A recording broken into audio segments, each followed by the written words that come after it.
Et on continue nos petites aventures au pays des kanji. On va continuer à les étudier, les mémoriser, tout ça dans la joie et la bonne humeur. Comme d'habitude, un grand merci à tous ceux qui me soutiennent avec les abonnements sur Twitch, etc. etc. On va y aller tout de suite. Zouf. Donc, le premier caractère qu'on va voir aujourd'hui, qui est l'Auguste numéro 676. Alors,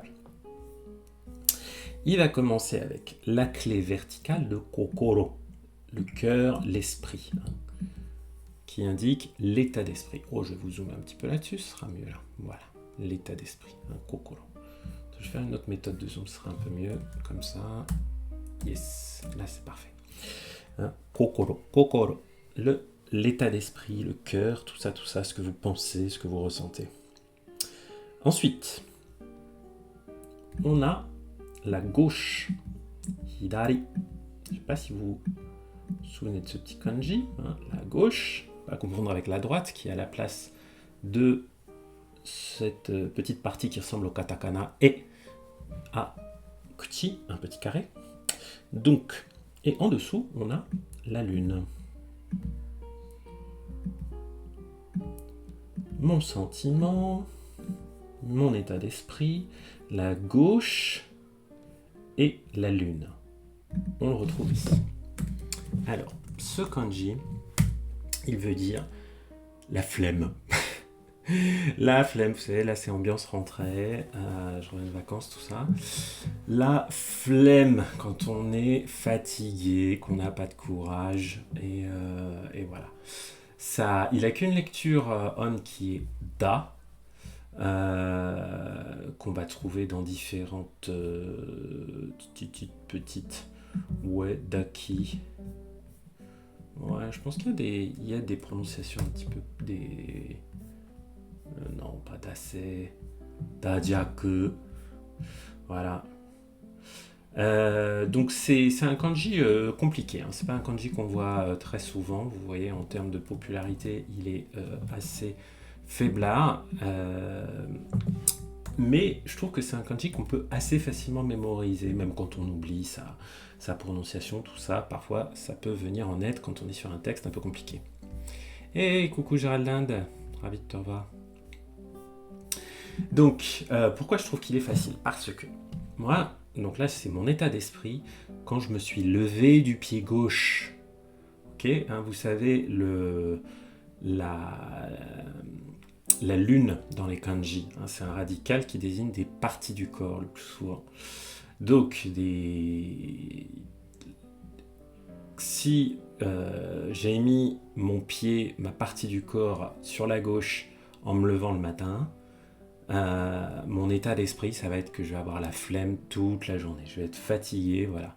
Donc j'ai fait un petit parallèle dans ma tête pour mémoriser celui-là, avec l'idée de se lever du pied gauche. Bon, ça a marché à peu près, ça marche encore aujourd'hui, mais c'est quand même un petit challenge ce kanji-là, parce qu'il est vraiment pas super courant. Pas super courant. Ah, le suivant, il est très joli. On a encore notre état d'esprit, cœur, et ensuite, on a la vérité. Ouh, est-ce que vous vous en souvenez de celui-là, Une petite croix, le shin de Shinjitsu, la vérité. Puis en dessous, on a ce qui correspond aux outils. C'est aussi le shin de Shashin. Voilà. Hop. Et ce petit kanji, il a un joli sens parce que il indique l'humilité. Voilà. Donc là, c'est vraiment cool parce que vous voyez, on voit deux kanji à la suite comme ça, avec cette clé des sentiments, cette clé de l'état d'esprit, qui désigne des choses qu'on ressent, des choses qu'on a à l'esprit. Donc là, le sentiment d'humilité. Le sentiment des personnes qui vont toujours dire la vérité, quelque chose comme ça. Coucou abeille, sashiburi desu. Donc on a le verbe tsushima, que j'ai toujours du mal à traduire parce que ça veut dire être modeste, être discret, faire attention, faire preuve de révérence, être chaste. Donc il y a toutes ces idées-là dans ce kanji. Donc il y a un kanji... regardez, il y a un joli chiffre en termes de popularité, 999. Donc on est dans du N1.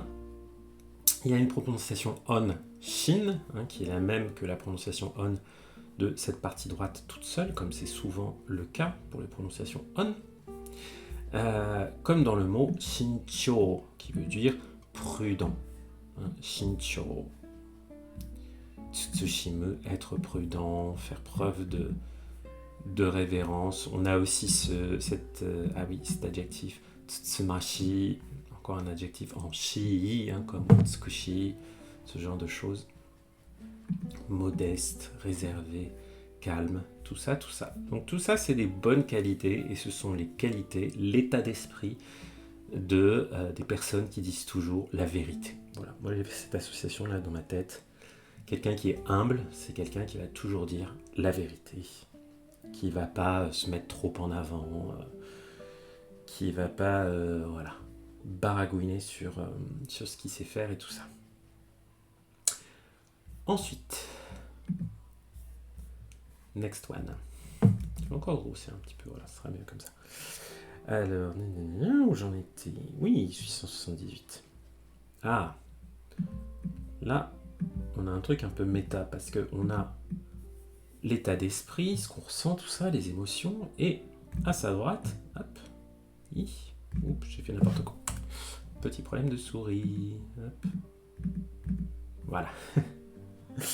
On a un kanji dont je me plante souvent dans l'ordre des traits, mais c'est pas bien grave, qui est le kan de kanjiru, kanji, ressentir quelque chose, les sensations. Allez, on va essayer de se le faire quand même à peu près correctement. Tchoc. Hop. Et en dessous de celui-là, on a encore le cœur. Donc vous voyez, il est intéressant ce kanji, je vous dis qu'il est un peu méta. Géraldine qui va manger avec sa nièce. Je regarde un peu le chat. Ah, Marmounette, ça me fait trop plaisir que tu sois allé chez Derol. Ouais, c'est trop canon comme boutique, j'adore. Cool.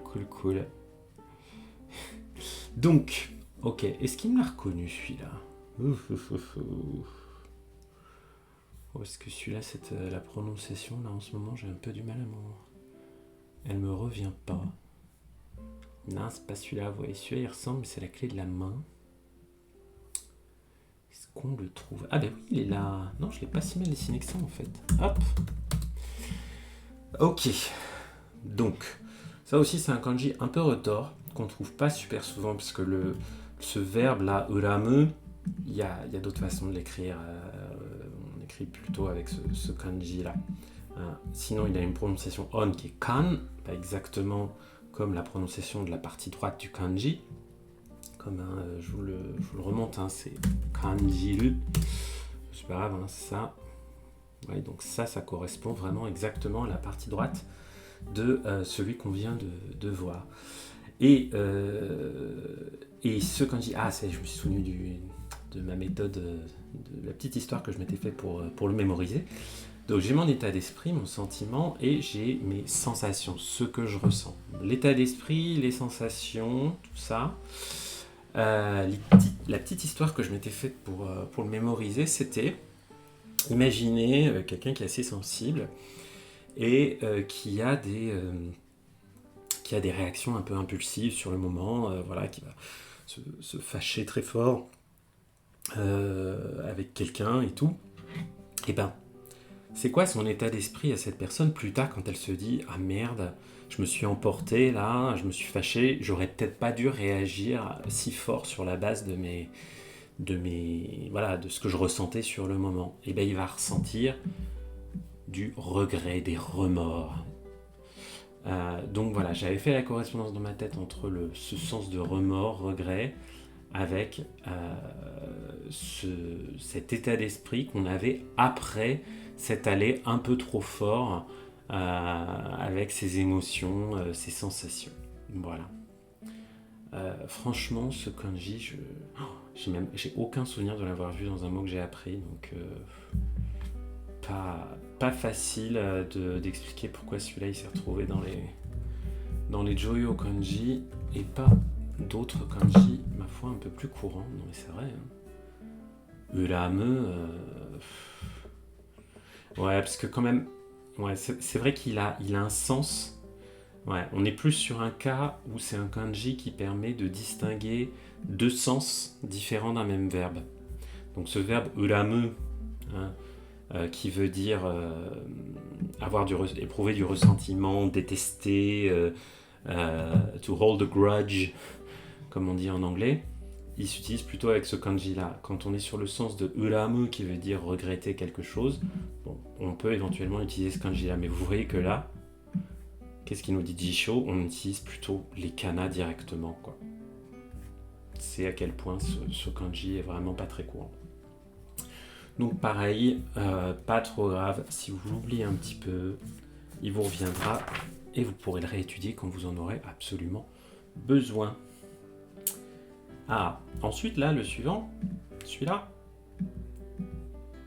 il sert, il est fréquent, il est dans des mots utiles.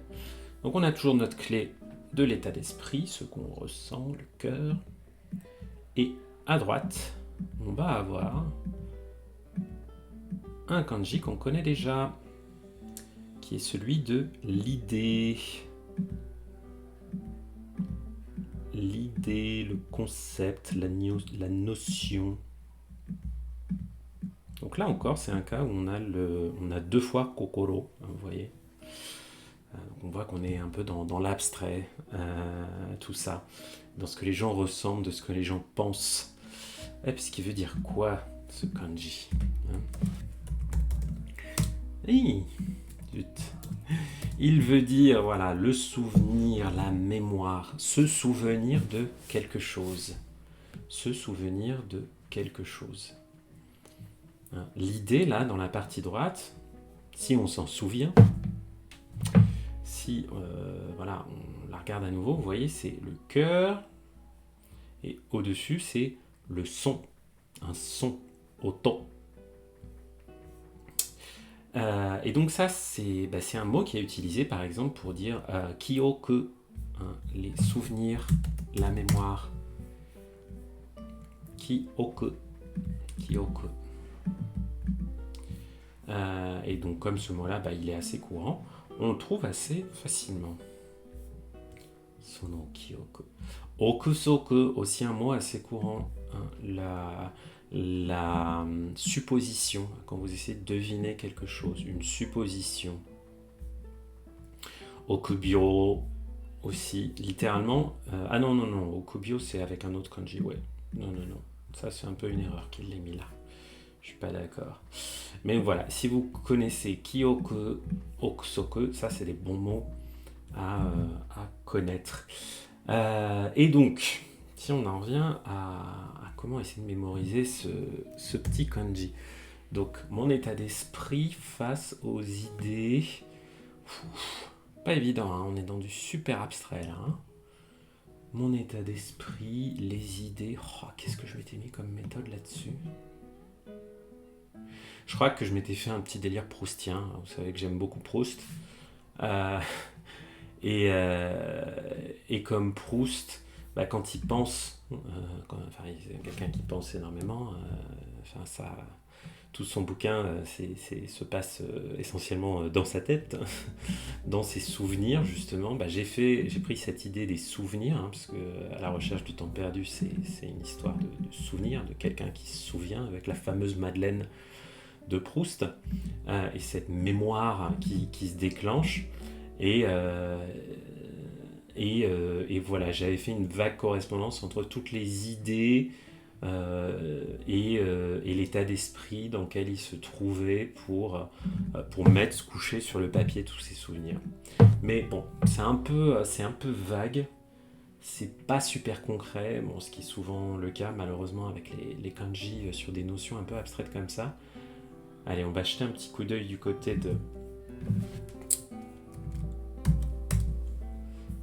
de de Kohi pour voir si la communauté a eu des idées un peu plus...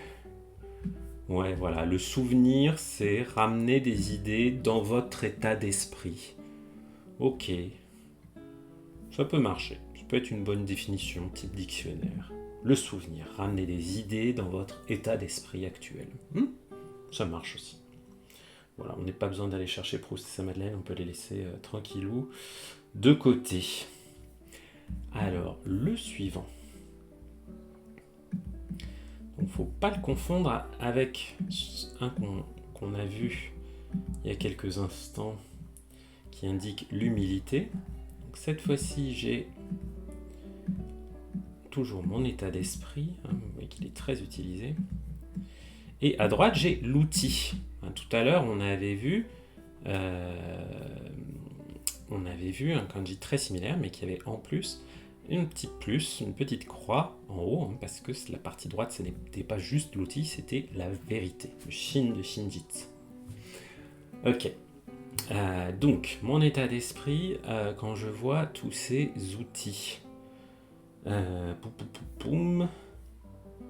Voilà, il est là.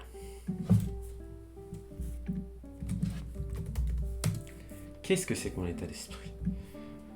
La peur, avoir peur, ouais. Le mot-clé qu'a choisi Heissig, il est super compliqué, donc sans doute Monsieur Magnette, dans la version française de la méthode, a fait quelque chose de beaucoup plus cool, puisqu'il a mis « disquieting ». « Oh, I am all disquieted, papa ». C'est très Downton Abbey, ce niveau de langage.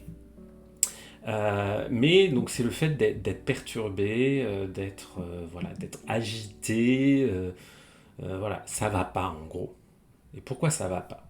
Eh ben, moi, j'aime bien bricoler, et quand c'est le bordel dans mes outils, eh ben ça va pas. Et donc, je suis parti de cette idée-là en me disant, c'est quoi mon état d'esprit quand je vois que tous mes outils sont rangés n'importe comment, souvent par ma faute, hein. C'est moi qui les ai mal rangés, foutus n'importe où. Eh ben, je suis pas content, je perds mes moyens. Voilà, ça va pas trop. Lecture kun osoreru, là encore, vous voyez, c'est un kanji pas très populaire, donc on va se douter que pour écrire ce verbe osoreru, qui veut dire avoir peur de quelque chose, il y a des kanji plus communs, notamment celui-ci. Donc vous n'allez pas trop le trouver comme ça, et sinon en lecture on, il y a du ku ou gu, qui est bien sûr la lecture de ce kanji-là tout seul, les outils. Gu comme dans dogu, les outils, les instruments. Regardez-moi ça, giku, voilà, on est sur du vocabulaire compliqué, les amis. Et osoreru, donc comme je vous disais, on va plutôt utiliser ce kanji-là pour l'écrire. Ce serait très littéraire d'utiliser ce kanji-là pour le faire. Mais ça peut arriver. Voilà. Alors, le suivant. Le suivant. Toujours notre clé de l'état d'esprit. Et à droite, alors attention, c'est pas l'idée cette fois-ci, même si ça commence aussi par le petit vase, le petit kanji qui veut dire être debout, se dresser, en dessous duquel on trouve le pays natal ou l'ordinateur, tel que classifié par Heissig. Et cet ensemble-là, dans la partie droite, si vous vous en souvenez, ça se lit warabe ou do, et ça veut dire un enfant, un jeune. Et donc l'état d'esprit des jeunes, des adolescents, des enfants, tout ça, qu'est-ce que ça peut bien être ? Eh bien, c'est le fait de désirer, d'admirer, d'avoir des aspirations. Ce verbe anglais qui n'est pas toujours facile. To yearn after something, to long for something. Désirer quelque chose, avoir envie de quelque chose, mais vraiment extrêmement fort, quoi. Comme si vous étiez convaincu que votre bonheur, votre avenir, votre vie en dépendait. C'est un verbe, donc ce kanji sert à écrire ce verbe que j'aime beaucoup, qui est akogareru. Oh, je suis surpris qu'il soit si peu populaire. parce que ce verbe akogareru, on le trouve très souvent. Vous voyez, ils nous le mettent en N2. Donc, ouais. Je suis un peu surpris qu'il y ait une distinction entre le verbe et le niveau du kanji sur celui-là, parce que c'est un kanji qu'on voit très clairement. Et ben voilà, moi j'ai pensé, pour le mémoriser, je me suis pas fait trop de nœuds au cerveau. J'ai vraiment pensé à me dire, ok, c'est quoi un peu un sentiment qui définit la jeunesse, quoi. Et j'ai pensé justement à cette capacité à désirer plus dans l'avenir, avoir envie de choses auxquelles on ne peut pas avoir accès encore parce que on n'est pas encore indépendant, parce qu'on n'a pas encore la thune, parce que on habite encore chez papa-maman. Donc j'ai juste pensé à l'état d'esprit que pouvaient avoir des personnes jeunes, des ados, jusqu'à ce qu'elles puissent prendre leur envol, leur autonomie, tout ça. Akogareru. Il y a une expression que j'aime beaucoup qui est akogare no mato. Donc littéralement, c'est pas ça. C'est pas ce mato là. Ah, voilà. Akogare no mato. L'objet de mon affection, l'objet de mon désir, de mon aspiration. Akogare no mato. Mato, la cible. Donc la cible de mon désir. J'aime beaucoup cette expression, je la trouve très belle. Voilà. Sinon, lecture on. Sho, to ou do. On n'est pas vraiment aidé. Bon. Do, c'est la lecture on de la partie droite du kanji, donc c'est assez logique qu'on la retrouvera là. Les autres, je vous avoue, je les connais pas trop. Et ce qui est bien, c'est que là, spoiler, le kanji qu'on va voir juste après, c'est celui-là. C'est le kei de do-kei. On va regarder un petit peu plus précisément comment il se forme. Donc, j'ai mon état d'esprit et à droite, j'ai un kanji qu'on a déjà vu qui nous indique une belle vue, un beau paysage. Le quai de Keshiki. Alors, où il me l'a pas reconnu? Le petit salopio. C'est pas grave, on va le taper, on va tricher. Voilà, vous voyez, c'est celui-là, le truc de celui de Keshiki. Et donc, on va faire doke. Voilà. Voilà. Donc, celui-là, ce kei-là, donc il peut se lire aussi akogareru. Il a vraiment un sens extrêmement proche du kanji qu'on vient voir juste avant. Voilà, et donc il peut carrément exprimer le même verbe avec cette idée de désir. Donc il a vraiment un sens très, très proche. Le mot-clé, là encore, Heisig s'est un peu fait des nœuds au cerveau. Il a mis le mot hanker, qui veut dire à peu près la même chose que yearn. Donc désirer, souhaiter, désirer ardemment quelque chose.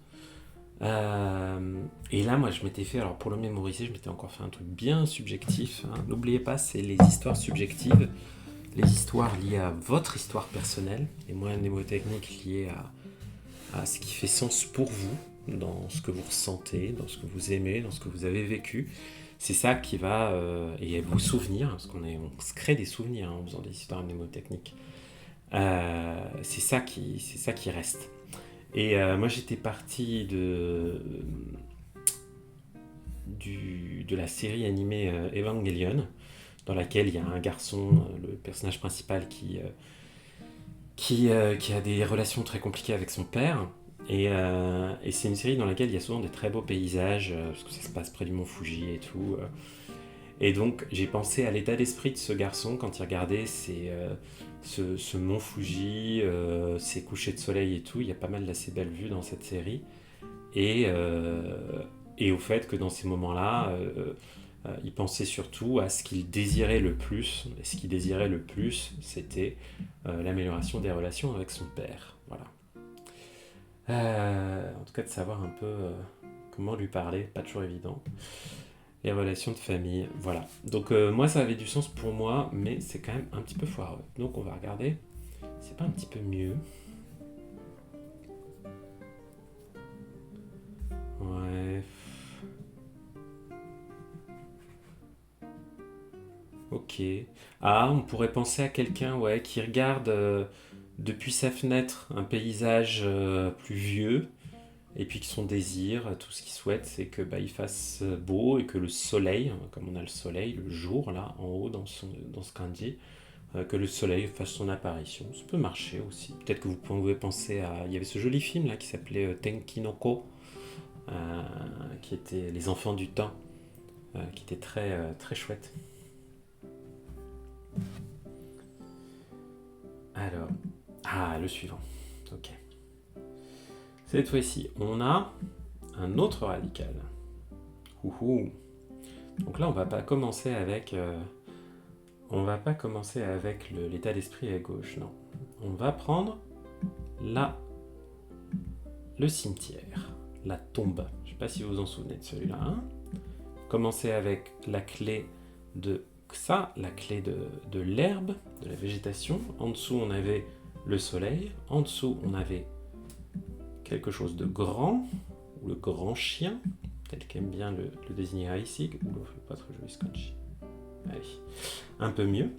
Et en dessous, qu'est-ce qu'on va avoir? On va avoir 4 petits traits qui sont encore une représentation de kokoro, le cœur, l'esprit, les sentiments, l'état d'esprit. Hein. Vous voyez qu'il n'est pas exactement comme celui qu'on avait dans les autres, où là avant on avait un truc... Oh, il m'embête là. Hein, comment vous montrer ça? Je vais vous montrer ça. Tic, tic, tic.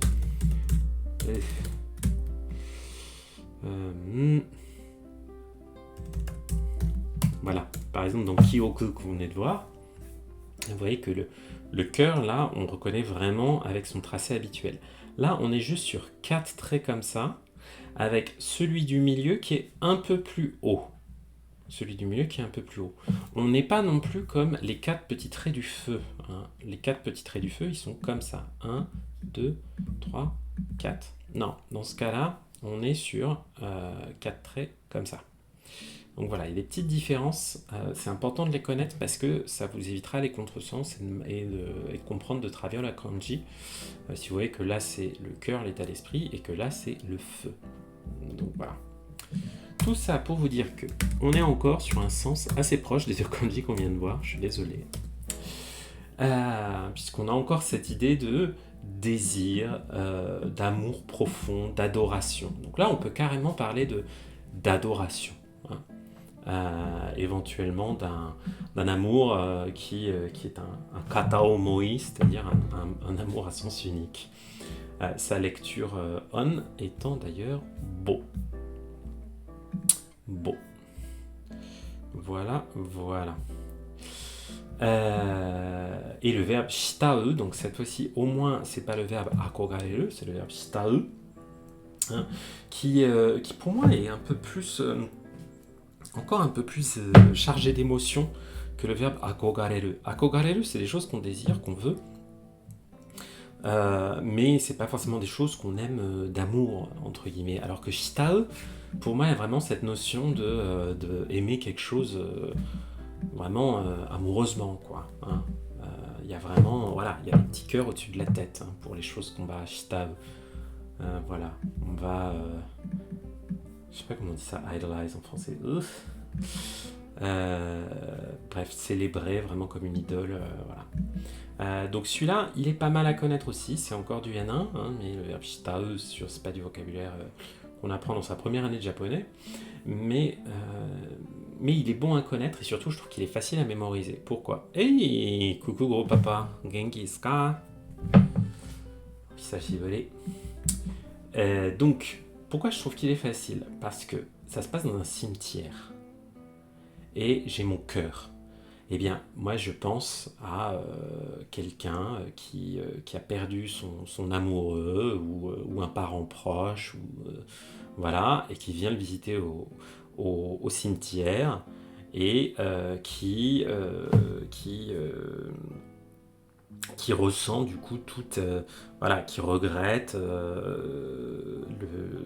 comment dire, il se rend compte qu'il a encore un très gros attachement émotionnel vis-à-vis de cette personne qui est disparue.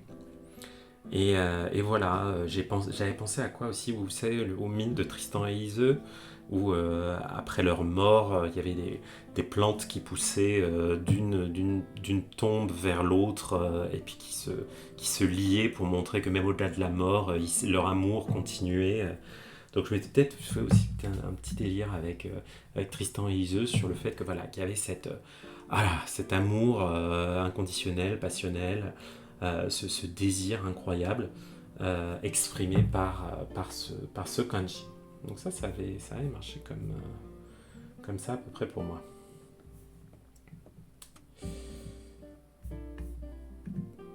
Next one. Alors, on va commencer cette fois-ci avec la clé de l'eau.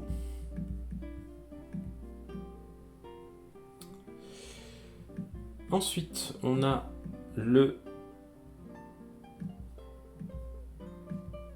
petit composant qui symbolise une sorcière. Je sais pas si vous on l'a pas vu dans tant de kanji que ça, celui-là. Hein. Et ensuite, on a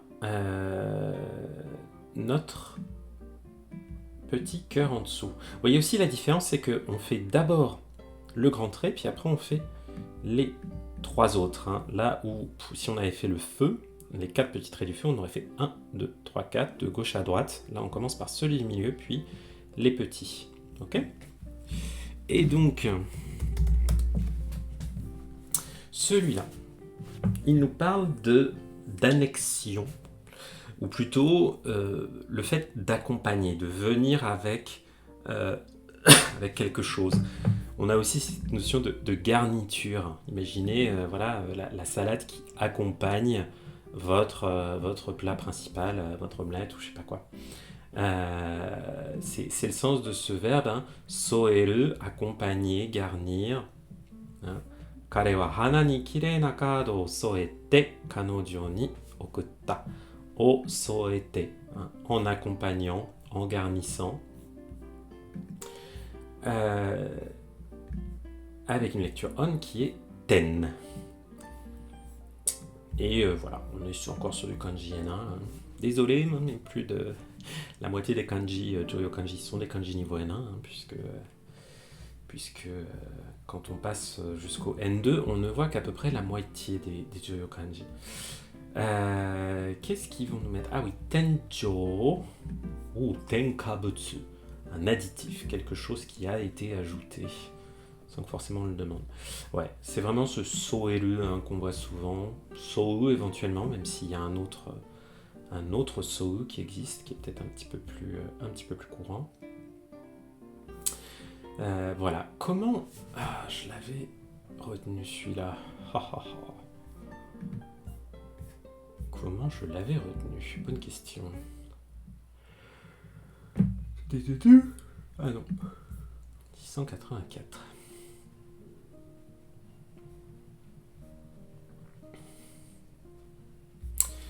Ah oui, j'avais pensé à Hawaï.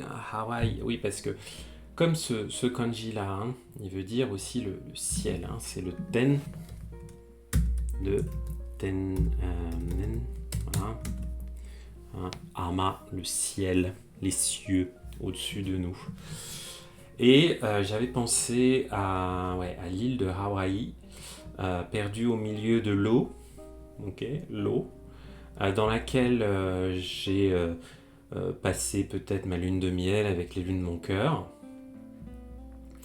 et sous un ciel bleu magnifique, voilà. Et ça m'a fait penser à Hawaï, et là vous allez me dire, c'est quoi le rapport avec le sens du kanji ? Eh bien on va y venir. Hawaï, à un moment, ça a bien été annexé par les États-Unis, puisque c'est devenu très tardivement le 50e, si je dis pas de bêtises, le 50e, puisque le 49e c'était l'Alaska, mais le 50e État des États-Unis. Voilà donc un petit peu l'histoire que je m'étais fait avec cette histoire d'annexation de cet endroit paumé sous un ciel bleu où je passe ma lune de miel avec les lunes de mon cœur et qui est perdu au milieu de l'océan de l'eau. Pas facile celui-là. Alors le suivant en revanche, il est fréquent les amis. Il est très très fréquent, je pense qu'on va être dans du N3 là probablement. Alors, il ressemble beaucoup à Kokoro, mais avec une grosse différence. On va commencer d'abord par ce trait-là. On va faire un grand trait comme ça. Ensuite, on termine Kokoro.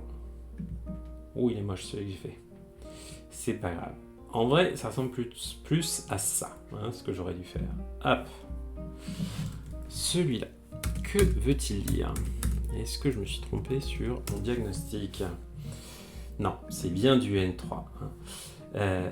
Ça veut dire quelque chose qui est certain, qui est inévitable. Kanarazu. Kanarazu. Très joli adverbe qui veut dire certainement, sans aucun doute. Hein. Voilà, vraiment, c'est un degré extrême de certitude, hein, ce kanarazu. Et sa prononciation on hitsu, elle est aussi très fréquente puisque ça sert à créer le mot hitsuyo. Oh non, pas mis là. C'est quand même dommage. Hein. Hitsuyo desu, c'est nécessaire, on a besoin de ça. Vous voyez que hitsuyo, c'est un mot qui est carrément recommandé au niveau JLPT N4. Donc ce kanarazu et ce hitsu, très important à mémoriser. Et alors, comment on va le mémoriser d'ailleurs? Ce qui est cool, c'est que bon, visuellement, c'est kokoro qui est juste barré. Moi, j'ai pensé à l'expression que disent les Américains quand ils font une promesse pour dire croix de bois, croix de fer, si je mange, je vais en enfer. Encore un truc bien chrétien. Ils disent cross my heart and hope to die. Hein, qui veut dire, voilà, si je fais une croix sur mon cœur, hein, donc je jure sur tout ce que j'ai de plus sacré, de ne pas trahir ma promesse, sinon j'irai en enfer, voilà, je serai foudroyé sur place. Et donc moi je fais une correspondance dans ma tête entre le fait que si quelqu'un jure en barrant son cœur, en faisant une croix sur son cœur comme ça, c'est qu'il va invariablement, certainement, à coup sûr, respecter sa promesse. Croix de bois, croix de fer. Et ce petit kanji-là, on le trouve aussi dans d'autres. Je regarde juste à combien on est. 1, 2, 3, 4, 5, 6, 7, 8, 9, 10, 11. On va voir. Notamment dans celui-là, alors, qui n'est pas très fréquent. Tic. Je me souviens de l'ordre de trait. Cette fois-ci, on a la clé de l'eau. Bon, j'ai très mal dessiné, mais vous voyez à quoi il est censé ressembler. Donc j'ai la clé de l'eau et à droite, j'ai cette certitude, invariablement, c'est sûr, kanarazu. Le sens, c'est un liquide qui s'écoule, mais qui s'écoule lentement. Imaginez comme une pustule qui a été percée et le pus s'en écoule très doucement. Donc c'est le fait de faire une sécrétion. Donc c'est ce hitsu là, suinter si vous voulez. Hein. Ça peut, un bon mot-clé en français ce serait suinter. Ok. Donc vous voyez que bon, là on est quand même sur un truc assez technique, pas méga fréquent. Par exemple, hitsu-nyu, donc avec nyu qui est la mamelle, hein, le nyu de gu-nyu, hein, le lait. Enfin la mamelle, ouais, même le lait plutôt que la mamelle. Voilà, sécréter du lait, faire suindre du lait, c'est la montée de lait, la lactation. Je vais me l'ajouter celui-là comme ça me permettra de... on avait dit que je me l'ajoutais à mon truc. Hop. Voilà, je vais me l'ajouter à mon petit Anki. Pour pas l'oublier celui-là. Hitsunyu. Très bien. Voilà. Une fois qu'on a dit ça, alors, peut-être que le truc auquel j'avais pensé, c'était ça. C'était, je repensais à mon histoire de croix de bois, croix de fer, si je mange, je meurs en enfer. Donc quelqu'un qui fait une promesse un peu forte et qui est qui est peut-être un peu nerveux. Et on voit que suinte de son front 3 petites gouttes, hein, la clé de l'eau, 3 petites gouttes. Parce que peut-être qu'il est en train de faire une promesse qu'il n'a pas les moyens de tenir et que son croix de bois, croix de fer, si je mange, je vais en enfer, il sait qu'il va peut-être atterrir en enfer parce qu'il ne va pas tenir sa promesse. Donc j'ai vraiment fait une correspondance directe entre les deux parce que autant celui-là, vous allez le voir souvent, hein, Hitsuyo, Kanarazu, c'est fréquent. Celui-là, c'est un peu moins fréquent. Donc si vous pouvez vous appuyer sur le fait que celui-là, au bout d'un moment, vous allez vite le connaître, et l'image mentale que vous avez créée pour celui-là, ça peut vraiment vous aider. Voilà.